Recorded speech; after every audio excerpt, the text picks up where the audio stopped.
நிலத்தை கேட்டு மழை வருவதில்லை, நிலத்தை கேட்டு மழை வருவதில்லை, நிலவை கேட்டு இரவு வருவதில்லை, இலையை கேட்டு காய் விடுவதில்லை. நாங்கள் எதையும் கேட்டு வரவில்லை, உங்கள் அன்பான இதயம் கேட்டு வந்திருக்கின்றோம். கேட்டீங்களா? கவிதை தான். ஏன் வீட்டில் அப்படி நெருக்கடி? பட்டிமன்றத்தினுடைய நடுவர் தமிழறிஞர் ஐயா அவர்களே, எண்ணணியின் அணித்தலைவராக வீற்றிருக்கின்ற திரு ராஜா அண்ணா அவர்களே, திரு ராஜ்குமார் அண்ணா அவர்களே, எங்கள் வீட்டிலே வாயில் வருவதையெல்லாம் பேசுவதை கேட்டிருக்கிறேன். அதுபோல இல்லாமல் எனது சகோதரிகள் வாய்மை மட்டும் பேசுவார்கள் என்ற நம்பிக்கையோடு உண்மையிலேயே நான் வருகின்ற பொழுது அருள்மிகு காளிகா பரமேஸ்வரி அம்மன் கோயில் எங்கே இருக்கிறது என்று கேட்டேன். அவர்கள் சொன்னார்கள், எடமலைப்பட்டி புதூர் போனீங்கன்னா அந்த கோயில் இருக்குன்னு சொன்னாங்க. ஆனால் இங்கே வந்த பிறகுதான் தெரியுது, எடமலைப்பட்டி புதூரிலே காளிகா பரமேஸ்வரி அம்மன் கோயில் இல்லை. காளிகா பரமேஸ்வரி அம்மன் கோயிலுக்குள்ளே எடமலைப்பட்டி புதூரே அடங்கி இருக்கிறது என்பதை இந்த கூட்டத்தை பார்க்கின்ற பொழுது எனக்கு தெரிகிறது. நல்ல கூட்டம், அதிலேயும் ஆண்களை விட தாய்மார்கள் நிறைஞ்சிருக்கிற கூட்டம். நல்ல தலைப்பு, குடும்பத்தை நிர்வகிப்பது யார், ஆண்களா பெண்களான்னு கேட்டிருக்கிறேங்க. நான் தாழ்மையோட ஒரு கேள்வியோடு நான் தொடங்குறேன். எதிரிலே வந்து இருக்கிறவங்களுக்கும் சேர்த்து இங்கே இருக்கிற தாய்மார்களுக்கும் சொல்கிறேன், குழந்தை வளர்ப்பதையும் சமையல் செய்கிறது மட்டும்தான் நிர்வகிக்கிறது அப்படின்னு நினைச்சிட்டு உட்கார்ந்து இருந்தீங்கன்னா தயவு செய்து அந்த நினைப்பை விட்டுருங்க. குடும்பத்தை நிர்வகிப்பது சமையலையரையும் குழந்தை வளர்ப்பதுமே இல்லை. ஒவ்வொரு இடத்திலேயுமே ஆணும் பெண்ணும் எங்கே வேறுபடுகிறார்கள் என்பதை நான் தெள்ள தெளிவாக சொல்ல ஆசைப்படுகிறேன். சொல்லுங்க. நடுவர் ஐயா அவர்கள் தொடங்கும் பொழுதே சொன்னார், கல்யாணத்திலேயே அந்த குடும்பத்தை நிர்வகிப்பது தொடங்குது அப்படின்னு சொன்னாரு. நான் மனசாட்சியோட கேட்கிறேன், 200 ரூபாய் ஜாக்கெட் பிட்டுக்கு 20,000 ரூபாய் தைகூலி கொடுத்து தைக்கிறது யாரு அப்படிங்கறது நீங்க புரிஞ்சுட்டா யார் நிர்வகிக்கிறாங்கிறது தெரிஞ்சு போயிடும். எது 200 ரூபாய் ஜாக்கெட் பிட்டுக்குங்கய்யா 20,000 ரூபாய் தைகூலி கொடுத்து தைச்சு போடுறாங்க. இது கூட பரவாயில்லைங்கய்யா, 2 ரூபாய் பான்ஸ் பவுடர் போடுறதுக்கு 20,000 ரூபாய் மேக்கப் கொடுத்து போடுறாங்கன்னு சொன்னா இவங்க எப்படி நிர்வகிக்கிறாங்கிறதா என்னோட கேள்வியா இருக்குது. என்ன வீடா அது என்னையாது? இவங்களுடைய ஆசைதான் குடும்பத்தினுடைய நிர்வகிக்கிறதுலயே பிரச்சனையே கிளப்புது. ஆனா ஆண்களுக்கு ஆசை இல்லையா அப்படின்னு நீங்க நினைக்கலாம். உண்மையை சொல்ற, ஆண்களுக்கும் ஆசை இருக்கிறது. என்ன ஆசை தெரியுமா? எங்க ஊர் பக்கத்துல ஒரு பழமொழி சொல்லுவாங்க, ஆக்கி அரிச்சா வீட்டுல இருக்கிற ஆத்தாளுக்கு சந்தோஷம், ஆக்கி அரிச்சா ஆத்தாளுக்கு சந்தோஷம், பூசி வலிச்சா பொண்டாட்டிக்கு சந்தோஷம், பலகாரம் செஞ்சா புள்ளைக்கு சந்தோஷம், பட்டாசு வெடிச்சா பையனுக்கு சந்தோஷம். இத்தனை பேரு சந்தோஷமா இருக்கிறத பார்த்தாலே அந்த வீட்டுல இருக்கிற ஆம்பளைக்கு சந்தோஷம் அப்படின்னு சொல்லுவாங்க. அவன் தான் ஆம்பளை. இதுதான் நிர்வகிக்கிறது. பின்ன வீட்டுல அதை செய்யற இதை செய்யறேன்னு சொல்றது இல்லமா நிர்வகிக்கிறது. யாராருக்கு எதையை செய்யணும் எப்ப செய்யணுங்கிறது தான் முடிவு, திறமையே இருக்கிறது. நான் கேட்கிறேன், வேணும்னு பேசல, ஆனனிக்காக பேசல. திருச்சியில் இருக்கிற சாரதாஸ் கடைக்கும் போங்க, கோயம்புத்தூர்ல இருக்கிற ஸ்ரீதேவிக்கும் பாங்க, இல்ல மெட்ராஸ்ல இருக்கிற சென்னை சில்க்ஸ்க்கும் போங்க, எந்த ஊர்ல எந்த துணிக்கடைக்கு வேணாலும் போங்க, அவர் கரெக்டா துணிக்கடைக்காரர் கண்டுபிடிச்சு வச்சிருக்கிறாரு. கடைக்குள்ள ஏறினா அந்த கிரவுண்ட் ஃப்ளோர்ல எதுன்னு பார்த்தா பெண்களோட சேரை தான் தொங்கிட்டு இருப்பாங்க எல்லா கடையிலையும். அடுத்தது ஃபர்ஸ்ட் ஃப்ளோர் மெதுவா ஏறி போனோம்னா பெண்களோட பட்டுப்புடவை செக்ஷன் இருக்கும். 2வது மாடி ஏறி போனோம்னா பிள்ளைகளோட சுடிதாரு அது இது நல்லா இருக்கும். 4வது மாடி ஏறி போனா பசங்களோட ஆப் டவுசர் புல் பேண்ட் அதெல்லாம் இருக்கும். 5வது மாடி ஏறினா தான் ஆம்பளையோட வேட்டி பேண்ட் ஷர்ட் இதெல்லாம் இருக்குமா தவிர, நீங்க யோசனை பண்ணி பாருங்க, துணிக்கடைக்காரரே தெரியுது பணத்தோட வந்தா முதல்ல பொம்பளைங்க பாதி புடுங்கிடுவாங்க, மீதி இருந்தா மேல வருவா ஆம்பளை, இல்லாட்டி வீட்டுக்கு போயிருவானு அழகா தெரிஞ்சு வச்சிருக்காங்க. வந்தாலும் சரி வராட்டியும் சரி. இதுதான் எனக்கு நடுவரில் யதார்த்தம். நான் கேட்கிறேன் சார், இன்னைக்கு நிர்வகிக்கிறது நீங்க ஆணுக்கு பெண் சமமா நீங்க வேலைக்கு போறீங்கம்மா, ஆணுக்கு சமமா உண்மையாவே நீங்கள் போட்டி போட்டு குடும்பத்தை நிர்வகிக்கிறீங்க. எங்க வித்தியாசப்படுறீங்க தெரியுமா? வேலை எங்க இலகுவா இருக்கிறதோ அந்த வேலையை நீங்க தேர்ந்தெடுக்கிறீங்க. குடும்பத்தில் ஒரு பிரச்சனை வருதுன்னு வச்சுக்கோங்க, நல்லா இருக்கிற வரைக்கும் பிரச்சனை இல்லை. ஒரு பிரச்சனை வரும்போது முதலெடுத்துன்னு நீங்க சொல்ற வார்த்தை என்ன தெரியுமா?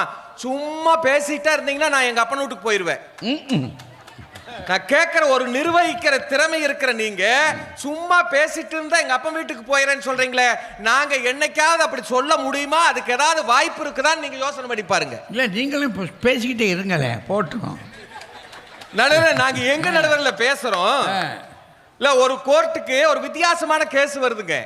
அந்த கேஸ் என்னன்ட்டு அந்த அம்மா கொண்டு வருது, ஏங்க இவர் எங்கூட பேசுறதே இல்லை, இவங்கனால என்னால வாழ முடியாது, எனக்கு டைவர்ஸ் வாங்கி கொடுங்கங்குது. நீதிபதி சொல்றாரு, என்னம்மா புருஷன் பேசாதக்கெல்லாம் டைவர்ஸ் கேட்கறீங்க, இது கேஸ் ஃபைல் பண்ணாத, சாயந்தரம் 6 மணிக்கு வா, நான் பேசி தீர்த்து வச்சுக்கிறேன், அவரையும் வர சொல்லிடுறேன்னு சொல்லிட்டு 6 மணிக்கு கூப்பிடுறாரு. பேசிக்கிட்டே இருந்தா அப்பா வீட்டுக்கு போகுது. ஆமாங்க. பேசாமே இருந்தா டைவர்ஸுக்கு வரும். என்னதையா செய்யறது? என்ன யோசனை பண்ணி பாருங்க. அப்புறம் அவர் பெரிய மனுஷத்தனம் பண்ணி நீதிபதி சாயந்தரம் 6 மணிக்கு புருஷன் பொண்டாட்டி 2 பேர்த்தையும் கூப்பிட்டு என்ன பிரச்சனைங்க போது இவர் பேசுறதே இல்லைன்னு அந்த அம்மா சொல்லிச்சு. நீதிபதி கேட்டாரு, ஏப்பா பேச மாட்டேங்கிற? இந்த அம்மா பேசுன்னு ஆசைப்படுது இல்ல, பேசுறக்கு என்னன்னு. அப்பமும் நீதிபதி கிட்ட பேசாமையே இருந்தா. ஏப்பா கேள்வி கேட்டு இருக்கிற, உனக்கு புரியுதா இல்லையா? நான் தமிழ்ல தான் பேசுறேன், ஏன் பேச மாட்டேங்கிறேன்னு. அப்பம் அவன் அம்மா சொல்லி, பாத்தீங்களா சார், பாத்தீங்களா உங்க முன்னாடியே பேச மாட்டேங்கிறாப்ல, இதே மாதிரிதான் சார் பண்ணுவாருன்னா. நீதிபதி கொஞ்சம் கோபம் வந்து, இங்க பாரு பேசாமையே இருந்தீங்கன்னா கண்டெம்ட் த கோர்ட் ஆயிரு, தயவு செய்து ஏன் பேசலன்னு சொல்லுன்னு எந்திரிச்சு பணிவோட நீதிபதி கிட்ட அவர் சொன்னாரு. அவன் நிறுத்தினா சார் நான் பேச முடியும், அவன் நிறுத்துறதே இல்லை சார். நாங்க ஓ அப்பா அந்த அம்மா இந்த நேரமும் பேசிக்கிட்டே இருக்கு. யோசனை பண்ணி பாருங்க. நான் கேட்கிற தாழ்மையோட கேட்கிறேன், நான் பெண்களை குறை சொல்றதெல்லாம் இல்ல. ஆண்டவன் எனக்கு தாய் பெண்ணு தான், தாரமும் ஒரே ஒரு பெண்ணு தான், இறைவன் கொடுத்த குழந்தைகளும் 2 பொட்ட பிள்ளைக்கு தான், 4 பெண்களோட தான் நான் வாழ்ந்துட்டு இருக்கிறேன். நான் பெண்மையை குறைச்சு பேசுறதுக்காக வரல, ஆனா உண்மையை உறக்க பேசுறதுக்காக வந்திருக்கேன். யோசனை பண்ணி பாருங்க. குழந்தையை நீங்க சுமக்கிறீங்கம்மா, குழந்தையை சுமப்பது நீங்கள் தான், நான் மறுக்கவில்லை. ஆனால் குடும்பத்தை சுமப்பது ஆண்களாகத்தானே இருக்கிறார்கள். நீங்கள் சிந்தித்து பாருங்கள், யோசனை பண்ணி பாருங்க. ஆட்டோ ஓட்டுறது ஆம்பளை, கார் ஓட்டுறது ஆம்பளை, பஸ் ஓட்டுறது ஆம்பளை, ட்ரக் ஓட்டுறது ஆம்பளை, காட்டுல ஏர் ஓட்டுறது ஆம்பளை, கடல்ல கப்பல் ஓட்டுறது ஆம்பளை. எல்லாம் ஓட்டுவதை விட வாழ்க்கை கப்பலை மூழ்காமல் ஓட்டிக்கொண்டு போவது ஆண்களாகத்தான் இருக்கிறார்கள் என்பதை இந்த மன்றத்தில் நான் பதிவு செய்கிறேன். யோசனை பண்ணி பாருங்க. நீங்க இவங்க என்ன பண்றாங்க? நீங்க மனசாட்சிக்கு பொதுவா நான் பெண்களை பார்த்து கேட்கிறேன், குடும்பத்துக்காக என்னமா பண்றீங்க? அதை சொல்லுங்க. என்ன பண்றீங்க? இல்ல அவங்க சொல்லுவாங்க வந்து அவங்க என்ன, அவங்க இல்லாதையெல்லாம் சொல்லுவாங்க. நான் சொல்லட்டுங்களா என்ன பண்றாங்கன்னு? வீட்டுல பூ கட்டுவீங்க, இல்லாட்டி நல்லா இந்த அயன் பண்ணி புடவை கட்டுவீங்க, பூ கட்டுவீங்க, இல்லாட்டி புடவை கட்டுவீங்க. ஏமாந்த ஆம்பளைங்க பிடிக்கலீங்கன்னா இட்டு கட்டுவீங்க. இவன் இப்படி ஏதா இப்படி ஏதா இப்படி ஏதாட்டு. என்னைக்காவது பிரயோஜனமே ஏதாவது பண்ணிருக்கீங்களான்னு கேட்டா ஒண்ணுமே கிடையாது. ஆனா சொல்லுவாங்க, நாங்க குடும்பத்துக்காக ஓடா தேய்கிறோம், அப்படியா இருக்கிறோம். நீங்க பேசுறது இல்லன்னு ஒருத்தர் பேசுறீங்க, பேசிட்டே இருக்கிறான்னு ஒருத்தர் பேசுறீங்க. நாங்க எப்ப பேசணும் எப்ப பேசான்னு எங்களுக்கு தெரியாதா? பெண்கள் சொல்லுவாங்க, ஏகாதசி விரதம் நாங்க இருக்கிறோம், சஷ்டி விரதம் இருக்கிறோம், கிருத்திகை விரதம் இருக்கிறோம், வாரத்துல பாதி நாள் உங்களுக்காக விரதம் இருக்கிறோமே, எங்களை பார்த்தா உங்களுக்கு தியாகமா தெரியலையான்னு கேட்கறாங்க. நான் ஒரே வார்த்தை தான் சொல்றேன், நீங்க இத்தனை விரதம் இருக்கவே வேண்டியது இல்லம்மா, வீட்டுல மௌனம் இருந்தாலே போதும், குடும்பம் நல்ல திறம்பட போயிடும். நடுவில் நான் பெருசா ஆசைப்படல. நடுவில் நான் கபடி சாம்பியன் ஒரு காலத்துல கபடி சாம்பியன். இப்ப ஆட முடியாது. அட்லீஸ்ட் அந்த ப்ரோ மேட்ச் நடக்குதுல, ப்ரோ கபடி, அதனால பார்க்கலாமேன்னு ஒரு ஆசையில ப்ரோ கபடி போடுன்னு கேட்டேன். இந்த அம்மா நைட்டா பேப்பர்ல எழுதி வச்சுக்க, ஒவ்வொரு நாடகம் எத்தனை மணிக்கு முடியுதுன்ட்டு மாத்தவே மாட்டேங்குது. நான் சொன்னேன், ப்ரோ கபடி பார்க்கணும், கொஞ்சம் மாத்த முடியாது, என்ன பண்ணுவேன்னாப்ல. நான் பாத்துக்கிறேன் அப்படின்னு. என்ன பாத்துக்குவேன் அப்படின்னாப்ல. நீ நாடகம் பாக்குறத நான் பாத்துக்கிறேன்னு கம்மன் அமைதியா இருந்துட்டேன். வேற என்ன செய்ய முடியும்? நடுவில் பணிவு என்பது பலவீனம் அல்ல, குடும்பத்தை நடத்துவதிலே பணிவு என்பது பலமாக இருக்கிறது. அதுதான் உண்மையான விஷயம். நடுவர்களே, இப்படி சொல்லி நிறைவு செய்கிறேன். ஒரு ஆணுக்கும் பெண்ணுக்கும் என்ன வித்தியாசம் என்பதை நான் ஒரே ஒரு நடைமுறை உதாரணத்தோடு நான் சொல்றேன். 2023 திண்டுக்கல்ல நந்தினின்னு ஒரு மாணவி 600க்கு 600 மதிப்பெண் எடுத்தாப்ல. அந்த பெண் மதிப்பெண் எடுப்பதற்கு தாயும் இரவு நேரத்தில் காப்பி வச்சு கொடுத்திருப்பாப்ல, தகப்பன் உழைச்சிருப்பாள், மாற்று கருத்து இல்லை. ஆனால் 600க்கு 600 மதிப்பெண் எடுத்த மாணவி பேட்டி கொடுக்கும் போது அந்த பேட்டியோடு நான் நிறைவு செய்கிறேன் தலைப்புக்காக. சொல்லுங்க, எப்படியுமா உன்னால படிக்க முடிஞ்சதுன்னு கேட்கும் போது அந்த பொண்ணு சொல்லிச்சு, எங்க அப்பா தச்சு வேலை, எங்க அப்பா தச்சு வேலை பார்க்கறாரு, ஒரு நாளைக்கு 700 ரூபாய் கூலி தான்.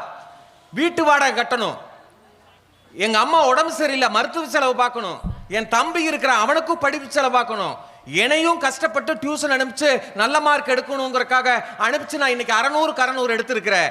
இது பெரிய விஷயம் இல்லை. இவ்வளோ கஷ்டப்பட்டு இவ்வளோ இது குடும்பத்தை நடத்திட்டு இருக்கிறாரே, உங்களுக்கு கஷ்டமா இல்லையாப்பான்னு நான் கேட்டேன். அந்த பொண்ணு சொன்ன வார்த்தை, அவங்க அப்பா சொன்னாராமா, இது என்னமா கஷ்டம், இதெல்லாம் ஒரு கஷ்டமா, நீ படிக்கிறதும் உன் தம்பியும் படிக்கிறது பார்த்தாலே எனக்கு மிகப்பெரிய ஆனந்தம்மா, கஷ்டமே கிடையாதுமா என்று சொன்னார்கள்.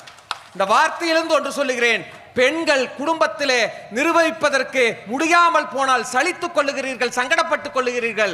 ஆனால் ஆண்கள் ஒருபோதும் சலிப்பை காட்டுவதில்லை, சங்கடத்தை காட்டுவதில்லை.